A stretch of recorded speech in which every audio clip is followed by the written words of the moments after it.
Hello everyone.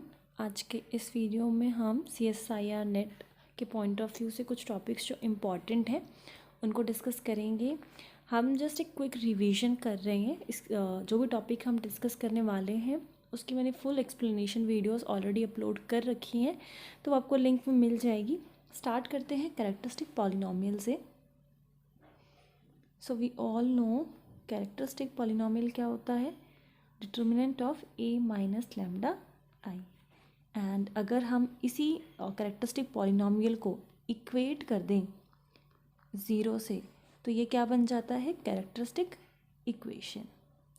Now अगर हमें characteristic polynomial निकालनी है किसी ऐसे मैट्रिक्स की जो 2x2 है, उसका सिंपल फॉर्मूला है lambda square minus trace of a plus determinant of ए।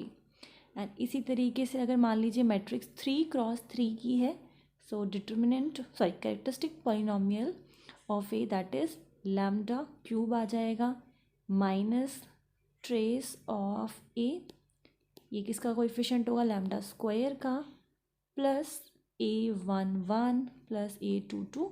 और सिंपली कोफैक्टर्स निकालते हैं, कोफैक्टर्स ऑफ ए, और ये कोएफिशिएंट होगा लैम्डा का, देन माइनस डिटर्मिनेंट ऑफ ए।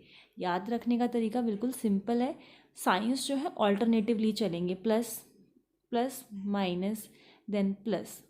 अब इसमें पहली टर्म प्लस प्लस माइनस, दोनों के कैरेक्टरिस्टिक पॉलिनोमियल में जो डिफरेंस है वो सिर्फ कोफैक्टर का है, और बाकी सारी चीज़ें जो 2x2 में यूज़ हुई हैं वही 3x3 में भी यूज़ हुई हैं। लाइक डिटर्मिनेंट हो गया, ट्रेस निकालना हो गया, तो कोफैक्टर देख लेते हैं, क्योंकि ट्रेस हमें पता है कि जो डायगोनल एलिमेंट्स होते हैं उनका सम होता है, और या फिर आइगन वैल्यूज़ आप बोल सकते हो कि आइगन वैल्यूज़ का सम होता है। डायगोनल्स का सम कब होगा, जब ट्रायंगुलर मैट्रिक्स होगी, अदरवाइज जो आइगन वैल्यूज़ हैं उनका सम होता है।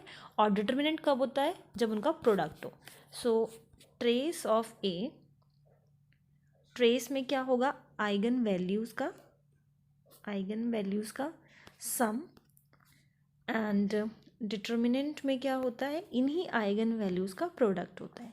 और जो मैंने आपको बोला कि डायगोनल एलिमेंट्स का प्रोडक्ट कर दीजिए सिर्फ, वो होता है ट्रायंगुलर मैट्रिक्स के केस में, चाहे वो अपर हो चाहे वो लोअर ट्रायंगुलर मैट्रिक्स हो। तो उस केस में हम डायगोनल वैल्यूज़ को सिंपली ले सकते हैं, क्योंकि डायगोनल वैल्यूज़ उस टाइम पर आइगन वैल्यूज़ बन जाती हैं, और तो हम उसका ट्रेस निकाल सकते हैं उनका सम करके। तो ये डिफरेंट केस है एक पर्टिकुलर मैट्रिक्स के लिए।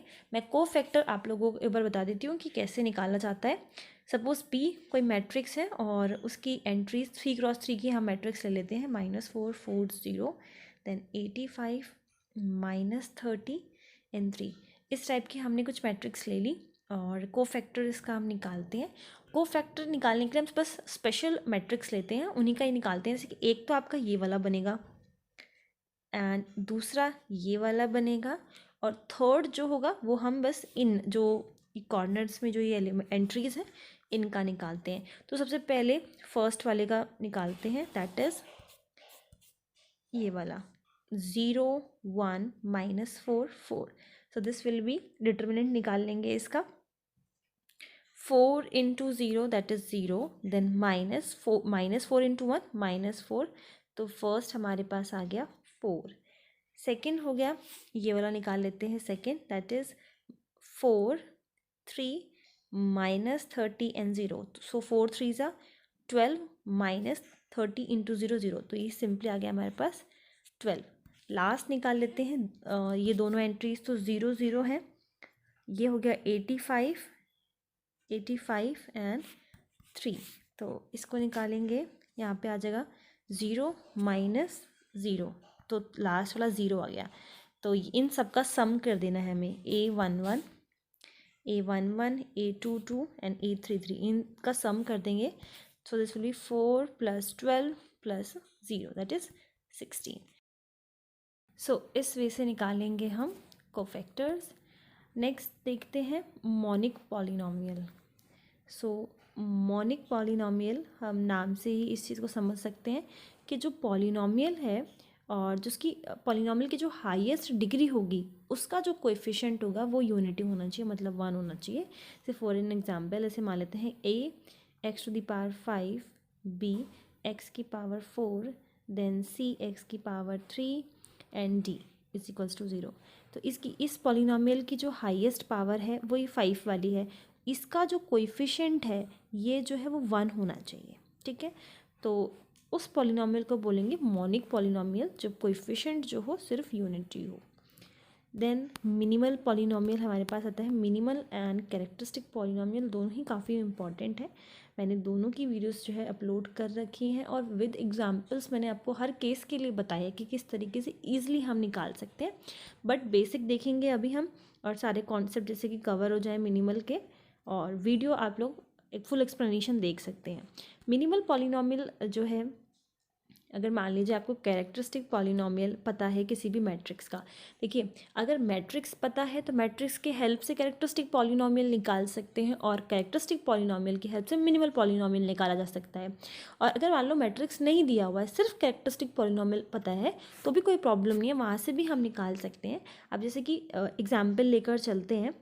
आपको दिया हुआ है, मैंने एक कैरेक्टरिस्टिक पॉलिनॉमियल ले लिया t-4 की पावर 3 एंड t-2। ये मान लेते हैं कि हमने कैरेक्टरिस्टिक पॉलिनॉमियल निकाला।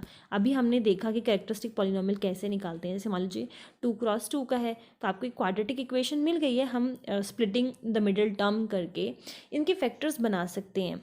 एंड इफ़ जो मैट्रिक्स है वो 3x3 की है, तो कैरेक्टरिस्टिक पॉलिनॉमियल जो है हिट एंड ट्रायल से, मान लीजिए हमने एक आइगन वैल्यू निकाल ली, एक लैम्डा की वैल्यू निकाल ली, एंड बाकी जो रेस्ट वैल्यूज़ होंगी उनको हम सिंथेटिक डिवीजन की हेल्प से निकाल सकते हैं। तो जब हम इनको फैक्टर्स बनाएंगे तो हमें कुछ इसी टाइप के फैक्टर्स ही मिलेंगे, which is a characteristic polynomial. तो मिनिमल पॉलिनॉमियल में क्या होता है कि जैसे मान लीजिए हमें 2 फैक्टर्स मिले और एक फैक्टर की कुछ पावर है मान लेते हैं, या नहीं भी है तो भी कोई दिक्कत वाली बात नहीं है। तो जैसे कि हमें एक फैक्टर हमारा मिनिमल पॉलिनॉमियल में आएगा ही आएगा। जैसे कि इसमें 2 फैक्टर्स हैं, दैट मीन्स t-4 और t-2, ये तो हमारा मिनिमल पॉलिनॉमियल में होगा ही।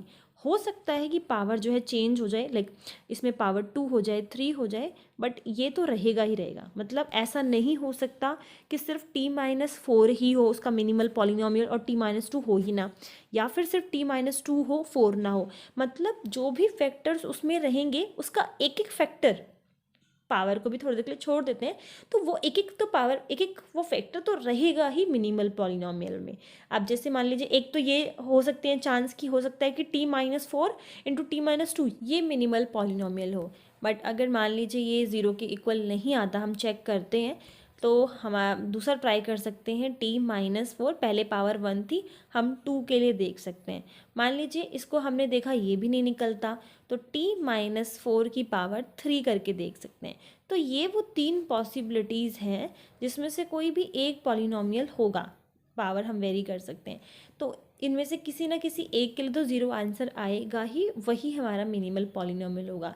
दूसरी बात, अब जैसे मान लीजिए कि तीनों का ही आंसर जो है वो 0 आ जाता है, तो उस केस में जो लोवेस्ट डिग्री होती है, सबसे लोवेस्ट वाला जो डिग्री होगा वही मिनिमल पॉलिनॉमियल होगा। उस केस में ये दोनों मिनिमल पॉलिनॉमियल नहीं होंगे, अगर तीनों का ही आंसर जो है वो 0 के बराबर आ जाता है। तो ये सब चीज़ें मैंने काफ़ी डिटेल में डिस्कस की हुई हैं, तो हम उसको अब बार बार नहीं रिपीट करेंगे, आप लोग उसको देख सकते हो, वीडियोस को देख सकते हो। तो ये तो कॉन्सेप्ट हो गया हमारा मिनिमल पॉलिनॉमियल का। मैं आपको ये और बता देती हूँ कि हमें चेक कैसे करना है। जैसे मान लीजिए एक फैक्टर के लिए मैं इन शॉर्ट आपको बता देती हूँ कि हमें मैट्रिक्स ए, हमारे पास मैट्रिक्स है और हमने उसका कैरेक्टरिस्टिक पॉलिनॉमियल निकाल लिया। जो भी ये वाला मान लेते हैं कि इसका कैरेक्टरिस्टिक पॉलिनॉमियल होगा t-4 का क्यूब और t-2। तो हम इस वाले के लिए चेक कर रहे हैं कि क्या ये इसका मिनिमल पॉलिनॉमियल है। सो t-4 t-2, तो ये कैसे लिख सकते हैं, ये तो हमारी मैट्रिक्स हो जाएगी a-4i, ठीक है। तो हम 4 के साथ i लगाएंगे, वही बात हो गई, मतलब कि कोई भी आइडेंटिटी मैट्रिक्स है उसका डायगोनल एलिमेंट जो है 4 हो जाएगा। तो ये हम इस तरीके से बना लेंगे। दूसरा वाला a-2i, तो ये हमारे पास दो मैट्रिक्स बन जाएंगी इस तरीके से, एंड इन दोनों को हम क्या करेंगे, मल्टीप्लाई कर देंगे। मल्टीप्लाई करने के बाद जो मैट्रिक्स हमें मिलेगी वो मतलब ज़ीरो के बराबर होनी चाहिए। जैसे मैं बार बार बोल रही थी ना कि ज़ीरो के इक्वल आता है तो मिनिमल पॉलिनोमियल होगा। तो ये जो हम सॉल्व करेंगे इसको, वो ज़ीरो के बराबर होना चाहिए। अगर मान लीजिए ज़ीरो के बराबर होने से मतलब ये नहीं है कि हम डिटर्मिनेंट चेक कर रहे हैं वो ज़ीरो के बराबर आ रहा है। ज़ीरो के बराबर आने का मेरा ये मतलब, मैं ये बोलना चाहती हूँ उससे कि हर जो एक एंट्री है वो ज़ीरो होनी चाहिए। अब मान लो आप मल्टीप्लाई कर रहे हो दोनों मैट्रिक्स को, और आपने सेकंड एंट्री ही आपकी -2 -3 है, कोई भी एक नंबर आ जाता है आपके पास विच इज़ नॉट ज़ीरो, तो हम आगे मल्टीप्लाई नहीं करेंगे, क्योंकि अगर एक भी एंट्री नहीं आती है ज़ीरो तो वो नॉट इक्वल्स टू ज़ीरो ही होगा। तो बहुत ही सिंपल है। अगर बीच में भी कहीं कोई एंट्री आपको मिल जाती है तो आप उसको छोड़ सकते हो, पूरा सॉल्व करने की ज़रूरत नहीं है। या आप चाहो सॉल्व करना चाहते हो तो सॉल्व कर सकते हो, क्योंकि फिर क्या होगा कि अगर जब आप नेक्स्ट के लिए चेक करोगे, अब जैसे मान लीजिए ये नहीं आया तो हम इसके लिए चेक करने वाले हैं, इसमें भी हम तीन मैट्रिक्स को मल्टीप्लाई करेंगे ही। तो जो आप इन दोनों को मल्टीप्लाई आपने किया होगा उसका रिजल्ट आप नेक्स्ट वाले में यूज़ कर सकते हो। तो बट हमें ये पता ज़रूर चल जाएगा कि ये मिनिमल पॉलिनोमियल है या नहीं, उसके लिए पूरा निकालने की ज़रूरत नहीं है। नेक्स्ट टॉपिक है कंपेनियन मैट्रिक्स। ये भी काफ़ी इंपॉर्टेंट टॉपिक है, इसको भी हम थोड़ा शॉर्ट में देख लेते हैं। कंपेनियन मैट्रिक्स, इस मैट्रिक्स में सब डायगोनल्स में हमारी एंट्री होती है 1, और कुछ इस तरीके से, जैसे ये हमने बना लिया तो ये इसका डायगोनल होगा, तो हमें डायगोनल पे नहीं डालना है एंट्रीज़, हम इसके जो सब डायगोनल्स है, जो इसके नीचे वाली डायगोनल बनती है उसमें हम अपनी एंट्रीज़ को 1 1 1 लिखते हैं। और ये जो लास्ट वाला हमारे पास होता है, लास्ट कॉलम, यहाँ पर हमारे जो पॉलिनोमियल हमारे पास होता है उसके कोएफिशिएंट एंट्रीज़ को लिखा जाता है विद अपोजिट साइन। और अब यहाँ पे जो बाकी रेस्ट एंट्रीज़ हैं वो सारी एंट्रीज ज़ीरो होती हैं, ठीक है, यहाँ पर भी सारी एंट्रीज ज़ीरो होंगी, बस जो सब डायगोनल है उस पर हमारी एंट्री 1 होगी, और ये जो लास्ट कॉलम है उस पर हमारी एंट्रीज होंगी जो भी हमारी पॉलिनोमियल के कोएफिशिएंट हैं। अब जैसे कि हमारा जो px है that is x to the power n plus, and मान लेते हैं a नॉट x की power n -1, then a1 x to the power n -2, और इस तरीके से लास्ट एंट्री आ जाती है an। तो ये क्या एक सिंपल पॉलिनोमियल है जिसकी जो एक करके डिग्री जो है टर्म्स में डिक्रीज होती चली जा रही है। तो एक और इसमें जो इम्पॉर्टेंट चीज़ है वो आपको ध्यान देना है, जो फर्स्ट एंट्री यहाँ पर होगी ना पॉलिनोमियल के कोएफिशिएंट्स क्या है, जैसे यहाँ पर 1 है ना, यहाँ पर a नॉट a1, लास्ट वाला an जो कांस्टेंट है, यही कोएफिशिएंट्स है हमारे। तो यहाँ पर हम लिखेंगे an, ये फर्स्ट एंट्री होगी जो कांस्टेंट टर्म की होगी। सेकंड इंपॉर्टेंट थिंग कि नेगेटिव साइन, मतलब नेगेटिव साइन से मेरा मतलब है कि जो भी साइन यहाँ पर होगा जस्ट अपोजिट उसका साइन हमें यहाँ पे लिखना है। देन इसके पहले जो एंट्री होगी इसी तरीके से हमें लिखना है, जैसे मान लीजिए लास्ट वाली इसकी एंट्री नहीं लिखनी क्योंकि इसका जो कोएफिशिएंट है वो 1 है, इसका नहीं लिखना टिल हमें x to the power n -1 तक जाना है, मतलब -a naught. If it is positive a naught तो यहाँ पर -a नॉट आ जाएगा। उसके बाद ऊपर वाली एंट्री होगी माइनस का a1 जो इसका होगा, ठीक है। तो तीन इंपॉर्टेंट बातें, जो एंट्रीज़ यहाँ पर होंगी, जो पॉलिनोमियल के कोएफिशिएंट्स हम यहाँ पर लिखेंगे वो स्टार्ट होगा कांस्टेंट टर्म से। सेकंड थिंग, हमेशा साइन अपोजिट लेना है, अगर यहाँ पे प्लस है तो वहाँ माइनस, यहाँ पर माइनस है तो यहाँ पर प्लस, तो हमेशा अपोजिट साइन लेना है। थर्ड, ये जो कांस्टेंट जो हाईएस्ट डिग्री है उसका जो कोएफिशिएंट होगा वो 1 होगा, वो हमें नहीं लेना, हम उसे कम ही लेंगे, ठीक है। तो ये हमारी कंपेनियन मैट्रिक्स होती है। अभी मैं एक शॉर्ट एग्जाम्पल से आप लोगों को समझा देती हूँ, अदरवाइज़ इसकी भी मैंने फुल वीडियो अपलोड कर रखी है तो आप देख सकते हो, उससे ज़्यादा डिटेल में समझ में आएगा क्योंकि हम जस्ट इसको क्विकली देख रहे हैं कि क्या होता है। एंड एग्जाम्पल से पहले देखिए, इसमें ये जो कंपेनियन मैट्रिक्स होती है, इसका जो पॉलिनोमियल होता है जिसके बेसिस पे हमने भी पूरा कंपेनियन मैट्रिक्स को कंस्ट्रक्ट कर दिया है, तो इसका जो ओरिजिनल पॉलिनोमियल है वो इक्वल होता है मिनिमल पॉलिनोमियल के और कैरेक्टरिस्टिक पॉलिनोमियल के, मतलब तीनों ही पॉलिनोमियल सेम होती हैं। अगर आपको कंपेनियन मैट्रिक्स का मिनिमल पॉलिनोमियल पता है मतलब वही उसका कैरेक्टरिस्टिक पॉलिनोमियल है, हमें अलग से निकालने की ज़रूरत नहीं होती। सेकेंडली आप देख रहे हो जो मैंने पी एक्स जो पॉलिनॉमियल मैंने लिखा है उसमें मैंने एक्स टू दी पावर 1 का जो कोएफिशिएंट है वो 1 लिख रखा है। सो वो आपका क्या है, मिनिमल पॉलिनॉमियल है। मिनिमल पॉलिनॉमियल जो है वो मोनिक पॉलिनॉमियल होता है, तो हमेशा जो उसका जो हाईएस्ट डिग्री का कोएफिशिएंट है वो यूनिटी होता है। तो इस वजह से हम यही रीज़न है कि हम x to the power n-1 तक ही एंट्रीज को ले रहे हैं विद अपोजिट साइंस और बाकियों को नहीं ले रहे। एक स्मॉल एग्जाम्पल से स्टार्ट करते हैं, जैसे कि एक्स स्क्वायर -5x+6 ये हमें मैट्रिक्स पॉलिनॉमियल हमें गिवन है और हमें कंस्ट्रक्ट करना है इसका कंपेनियन मैट्रिक्स। तो पॉलिनॉमियल 2x2 का है, पॉलिनॉमियल की हाईएस्ट डिग्री 2 है, तो मैट्रिक्स जो है कंपेनियन मैट्रिक्स 2x2 की हो जाएगी, मतलब 4 एंट्रीज होंगी। तो स्टार्ट कर लेते हैं लास्ट वाली एंट्री से, जैसे कि मैंने बोला स्टार्ट करना है जो कांस्टेंट वाली होगी, दैट इज़ +6। तो यहाँ पर आ गया -5, दिस इज़ -5, तो +5 आ गया। अब क्योंकि जो डायगोनल होता है वहाँ पर एंट्रीज 1 नहीं लिखनी है, क्योंकि इसके सब डायगोनल पे लिखनी है, तो यहाँ पर आ गया ये 0 एंड सब डायगोनल फिर ये वाला हो गया, यहाँ पर आ जाएगा 1। तो ये इसकी कंपेनियन मैट्रिक्स हो गई। एक और एग्जांपल ले लेते हैं, स्क्वायर का था तो क्यूब का ले लेते हैं। 1 होना चाहिए इसका coefficient. So x³ -2x² then +6x -8, let us से ऐसा कुछ पॉलिनॉमियल है। तो 3x3 का होगा, मैट्रिक्स इस तरीके से होगी 3x3। ये मैं इसलिए ब्लॉक्स बना रही हूँ सो दैट आपको पता चले कि जो प्रिंसिपल डायगोनल है वहाँ पे क्या एलिमेंट्स आने चाहिए। तो एंट्रीज भर देते हैं, -8 है तो पॉजिटिव का 8, माइनस का 6, पॉजिटिव का 2 with opposite signs. Principal diagonals पे एंट्री को 0 0 0 कर देते हैं सो दैट कि ये जो है नीचे सब डायगोनल हमें मिल जाए। सब डायगोनल पे 1 and 1 फिल करना है और बाकी की जितनी भी एंट्रीज होंगी वो 0 0 हो जाएगी। तो ये इसकी कंपेनियन मैट्रिक्स हो गई। जितने डिग्री का पॉलिनॉमियल हो गया उतने डिग्री की हमारी कंपेनियन मैट्रिक्स हो जाएगी। सब डायगोनल पे फिल करना है, कांस्टेंट टर्म से स्टार्ट करना है विद अपोजिट साइंस, और जो हाईएस्ट डिग्री का कोएफिशिएंट है दैट शुड बी 1, और वो मैट्रिक्स में x-1 टर्म तक ही टर्म्स जो कोएफिशिएंट्स हैं वो लिखे जाएंगे, nth का नहीं लिखना। सो ये बस इतना ही था। अब हम एक क्वेश्चन डिस्कस कर लेते हैं जो पहले CSIR में आ चुका है दिसंबर 2011 में। So question is,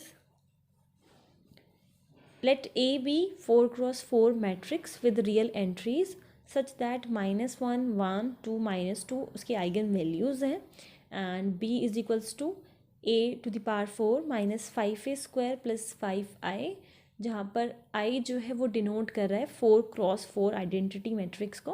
then we have to find कि कौन सा स्टेटमेंट करेक्ट है। पहला है कि हमें डिटर्मिनेंट पता करना है कि A + B का क्या होगा, दैट इज़ 0 होता है तो करेक्ट है, अदरवाइज नॉट। B ऑप्शन है determinant of B is equals to 1, and third option is trace of A - B is 0, last one is trace of A + B is 4। तो देखिए जो A मैट्रिक्स है उसके आइगन वैल्यूज़ हमें पता है, वो है -1 1 2 एंड -2, ठीक है। अब B जो मैट्रिक्स हमें दी हुई है, क्योंकि जो चारों ऑप्शंस हैं उसमें A और B की बात की हुई है, जैसे A - B A + B की, डिटर्मिनेंट ऑफ B और पूछा गया है, तो एक ही तो पता है पर B का नहीं पता। तो B की अगर आइगन वैल्यूज़ हमें मिल जाए तो देन ये सारा जो है क्वेश्चन जो है सॉल्व हो जाएगा। अब B जो है किसके, B जो दिया हुआ है मैट्रिक्स वो A से ही फॉर्म है, और ये हमें गिवन है A⁴ -5A² + 5I। So we have a remark और रिजल्ट जो काफ़ी इम्पॉर्टेंट है कि अगर लैम्डा आइगन वैल्यूज़ है A का, सो जो P लैम्डा है वो आइगन वैल्यू होगा P ऑफ A का। इंपॉर्टेंट रिजल्ट है काफ़ी, और यहाँ पे P ऑफ A जो है वो B के बराबर है। दैट मीन्स कि 1 by 1 इफ़ मैं आइगन वैल्यूज़ को पुट करूँ जो A की थी तो हमें मिल जाएगा आइगन वैल्यू ऑफ B। तो सबसे पहले हमने -1 रखा, पावर 4, यहाँ पर 1 आ जाएगा +5, तो ये हमारे पास आंसर आ गया 1। इसी तरीके से हम 1 जब पुट करेंगे, सो ये 1 आ गया, -5 + 5, again answer is 1। Third one is 2 निकालना है, so 2 to the power 4 this will be 16 -20 + 5 is equals to 1, and last और निकाल लेते हैं यहाँ पर p -2 जब पुट करेंगे last eigenvalue, this will be 16 minus 20 plus 5, that is +5 is equals to 1। तो सारी आइगन वैल्यूज़ जो b की हैं वो 1 1 1 1 है। ओके, तो आइगन वैल्यू हम a प्लस बी का फाइंड कर लेते हैं। a प्लस बी का आइगन वैल्यू क्या होगा, दोनों के आइगन वैल्यूज़ को ऐड कर देंगे। जैसे a का था -1 1 2 एंड -2, b का हमारे पास आया है सबका 1 1 आया है, तो इनकी सबकी आइगन वैल्यूज़ को जब हम ऐड करेंगे तो हमें a प्लस बी के आइगन वैल्यूज़ मिल जाएंगे। This will be 0 2 3 and -1। Okay, so पहला ऑप्शन देखते हैं। फर्स्ट ऑप्शन था determinant of a plus B is equals to 0। तो डिटर्मिनेंट कैसे निकलता है, किसी भी मैट्रिक्स का प्रोडक्ट करना होता है हमें उसकी आइगन वैल्यूज़ का। तो a प्लस बी की जो आइगन वैल्यूज़ हैं वो है ये, तो इनका जब हम प्रोडक्ट करेंगे तो क्योंकि एक आइगन वैल्यू 0 के बराबर आ गई है, तो जैसे ही मल्टीप्लाई करोगे सारा ही 0 हो जाएगा। तो फर्स्ट जो है determinant of a plus B वो 0 के बराबर है, तो फर्स्ट जो है वो करेक्ट हो जाएगा। सेकेंड ऑप्शन चेक कर लेते हैं। Determinant of b is equals to 1 आना चाहिए। अब डिटर्मिनेंट ऑफ b आप देख सकते हो कि जो आइगन वैल्यूज़ थी b की वो सारी 1 1 1 थी। दैट मीन्स जब हम इनका प्रोडक्ट करेंगे तो डिटर्मिनेंट b का आ जाएगा 1, तो b जो है वो भी करेक्ट ऑप्शन हो जाएगा। थर्ड हमें फाइंड करना है trace of a minus b, क्या वो 0 के बराबर है या फिर नहीं। तो ट्रेस मतलब अब जो a माइनस बी का निकालना होगा, this is a plus B. तो लास्ट वाला ऑप्शन पहले चेक कर लेते हैं। Trace of b that means कि इसके जो आइगन वैल्यूज़ हैं उनका सम करना होगा। तो इसका सम हमारे पास आ रहा है 4, सो 2 ओके -1 है, ठीक है। 4 आ गया, ट्रेस आ गया a प्लस बी का 4, और डी ऑप्शन भी करेक्ट है। लास्ट ऑप्शन बचा है a माइनस बी 0। तो इसका मतलब बस यहीं पर हम a माइनस बी निकाल देते हैं। a minus B minus minus minus minus, और यहाँ पर ये रिजल्ट आ जाएगा -2 0 1 एंड -3। सो -2 0 1 -3, इसको सॉल्व करेंगे, ट्रेस निकाल में सम करना है, तो answer will be -4 which is not equals to 0। मतलब सी जो ऑप्शन है दैट इज इनकरेक्ट। सो इस क्वेश्चन के 3 ऑप्शंस करेक्ट हैं, बस एक ही इनकरेक्ट है, that is C. So I hope जो भी टॉपिक्स हमने डिस्कस किए हैं वो आप लोगों को क्लियर है, and that's it. Okay, thank you.